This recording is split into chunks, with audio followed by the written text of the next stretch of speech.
Olá galera, aqui quem vos fala é o professor Pitágoras Aires, professor de História. Hoje nós iremos analisar o governo de Eurico Gaspar Dutra. O Dutra foi eleito presidente em 1945, assume o poder em 1946. Naquele momento histórico, a gente tem o início de um período da República Brasileira chamado República Liberal Democrática, ou, como muitos preferem, República Populista. A República Populista é esse intervalo de tempo que vai de 46 até 64. Perceba, é o momento que a gente vai viver uma democracia entre duas épocas autoritárias, a ditadura do Estado Novo e o regime militar. O Estado Novo foi um período ditatorial, o Estado Novo é encerrado, Vargas é deposto em 45, quem assume o poder é José Linhares, o presidente do Supremo Tribunal Federal, que vai fazer a transição para o presidente eleito no pleito de 45, que foi o Dutra. Dutra assume, portanto, em 46. Mas veja o que acontece. A Constituição que vigorava no Brasil naquele momento era a Constituição de 37, a polaca, a Constituição que deu legitimidade à ditadura do Estado Novo. Não caberia mais essa Carta Magna para aquele novo momento. A gente estava se redemocratizando, portanto, era preciso ter uma nova Constituição. E ainda em 46, no primeiro momento do governo Dutra, é promulgada a nossa quinta Constituição. Lembrando que o Brasil já tinha tido em 24 a primeira, a outorgada por Dom Pedro I. A segunda Constituição foi promulgada em 1891, no início da República.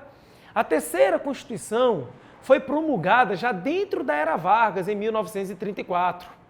E, ainda na Era Vargas, foi imposta essa Constituição que eu acabei de citar, a polaca de 37. Então, essa Constituição que foi promulgada em 46, a quinta da nossa história. E era uma Constituição liberal-democrática. Claro! Se nós estávamos entrando numa época democrática, era preciso ter uma Constituição que sustentasse esse momento democrático. Era preciso ter um ordenamento jurídico compatível com a democracia. Então, algumas características que são relevantes. A gente vai ter o equilíbrio dos três poderes, lembrando que na Era Vargas, o que predominou foi o autoritarismo, e no Estado Novo nós não tínhamos equilíbrio dos três poderes, até porque Vargas governou a ditadura sem o legislativo e com o judiciário subordinado ao executivo.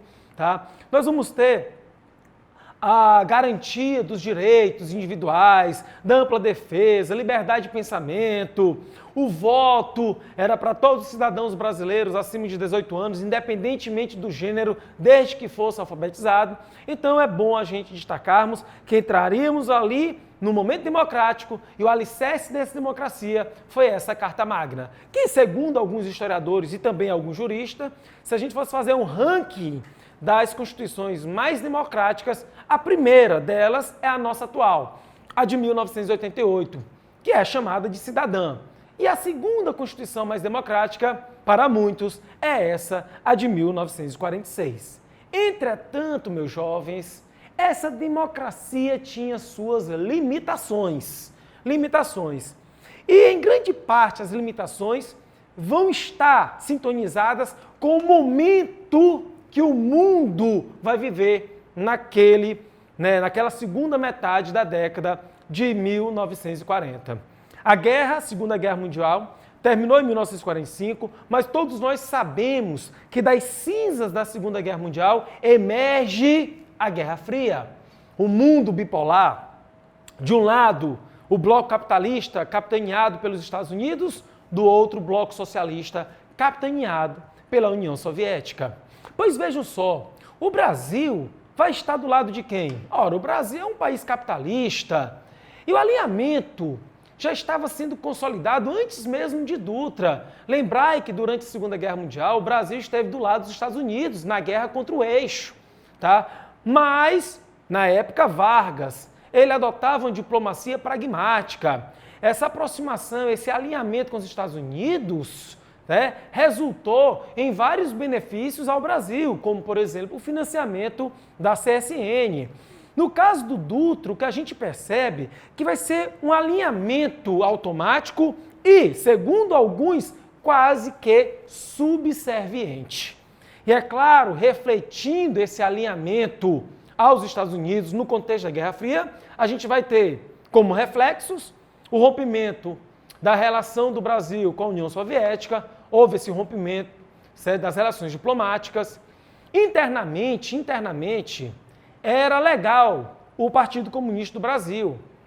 Quando estávamos num processo de redemocratização no fim da era Vargas, o Partido Comunista Brasileiro passou a ter o direito de funcionar legalmente. Inclusive, o Partido Comunista Brasileiro, nas eleições para o parlamento, acabou elegendo muitos parlamentares, inclusive o senador mais bem votado do Distrito Federal, o Luiz Carlos Prestes. Mas vocês acham realmente que esse governo, que tinha um presidente conservador e visceralmente anticomunista, iria deixar os comunistas atuar livremente? Claro que não. O Dutra, ele vai fazer de tudo, não só ele, mas muitos colaboradores, para cortar as asas dos comunistas no Brasil. E consegue. No ano de 1947, o Tribunal Superior Eleitoral caça o registro do PCB. E no ano seguinte, em 48, os comunistas que tinham mandatos têm esses mandatos cassados. Quando eu disse que era uma época democrática, mas havia as limitações, um exemplo é esse. Não se permitia os comunistas agirem livremente. Tá? Caçaram o PCB e caçaram os mandatos daqueles que eram ligados ao Partido Comunista do Brasil. Outra coisa também que marcou o governo Dutra foi a forte intervenção do governo nos sindicatos, ok? Mas, falando de outro aspecto, falando de economia, é bom lembrarmos que o Dutra, ele no primeiro momento, adotou uma política de favorecimento às importações. Veja o que acontece. Há uma diminuição das tarifas alfandegárias e o Brasil passa a importar demais. E muitos dos produtos que eram importados eram supérfluos. Supérfluos. Bambolês, ioiôs, eletrodomésticos, tá? Enfim, a verdade é que em 1 ano e meio de governo, por causa dessa política favorável à livre importação de bens, acabou havendo um decréscimo das reservas cambiais brasileiras. Veja só, as nossas reservas no final da guerra, da Segunda Guerra, ultrapassavam os 700 milhões de dólares. Lembrando que um dólar naquela época valia muito mais do que um dólar hoje. Era uma fortuna. Porém, em 1 ano e meio de política que favoreceu as importações, a gente vai ter a queda das reservas cambiais para pouco mais de 90 milhões de dólares. Enfim, uma política desastrosa e o governo, então, diante dessa queda abrupta das nossas reservas cambiais, acabou adotando uma política de seleção de importações. As tarifas ficaram baixas apenas para os produtos que fossem necessários, como insumos e maquinários, ok? Outra coisa que é marcante no governo do Dutra, no campo da economia, é o Plano SALT. O governo lança um plano em 48, o plano era estimular e desenvolver os seguintes setores: saúde, alimentação, transporte e energia. Das iniciais desses setores tem o nome do plano.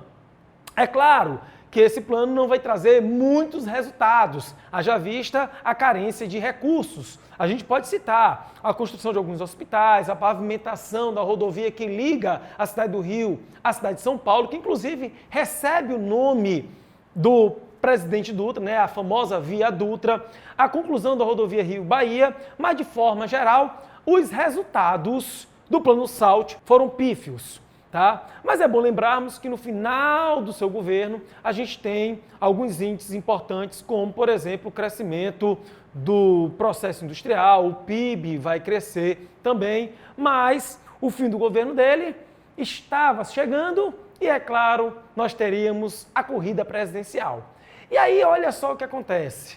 Ele voltará, era inclusive um dos slogans do Getúlio Vargas. Getúlio Vargas, que foi eleito senador nas eleições de 45, mas ele praticamente não vai ao Congresso Nacional, ele faz uma espécie de autoexílio. A maior parte desse tempo do governo Dutra, ele fica enfurnado na sua fazenda, lá no município de São Borja, lá no Rio Grande do Sul. E aí ele então resolve se candidatar pelo PTB e não deu outra. Getúlio Vargas, ele acaba vencendo o Eduardo Gomes, que era o candidato da UDN, tá? E ele iria assumir o poder no ano de 51. Mas o governo de Vargas é uma outra aula. Até a próxima. Valeu, galera. Fica com Deus. Tamo junto.